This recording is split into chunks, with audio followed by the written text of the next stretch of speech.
ប្អូនអរគ្នាថ្ងៃនេះខ្ញុំចេញថ្នាំទៅ3ទីតាំងផ្សេងគ្នាមានឈាមសស៊ីឈាមក្រហមខាងស្ទឹងហៅព្រះសីហនុបាទអ្នកជំងឺគាត់អាយុ9ឆ្នាំទេក្មេងដែលកើតឈាមសស៊ីឈាមក្រហមអញ្ចឹងថ្នាំខ្ញុំនេះគឺមានប្រសិទ្ធភាពខ្លាំងទៅលើកុមារតែម្ដងបាទហើយនេះគឺជាថ្នាំកាពះរ៉ាំរ៉ៃផ្ញើទៅខាងទីរំខេត្តត្បូងឃ្មុំនេះគឺជាថ្នាំក្លនបូកជាមួយនឹងកាពះផ្ញើទៅខេត្តត្បូងឃ្មុំខាងពញាក្រែកចឹងសម្រាប់បងប្អូនដែលមានបញ្ហាជំងឺទាំងអស់នេះដូចខ្ញុំរៀបរាប់ឬដូចបានឈាមសឈាមក្រហម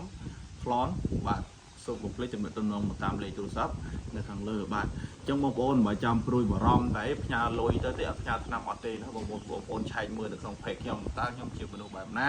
ហើយខ្ញុំចេញការព្យាបាលបែបណាព្រោះខ្ញុំរងថ្ងៃនេះគឺខ្ញុំចេញព្យាបាលជំងឺតាមទីរំខេត្ត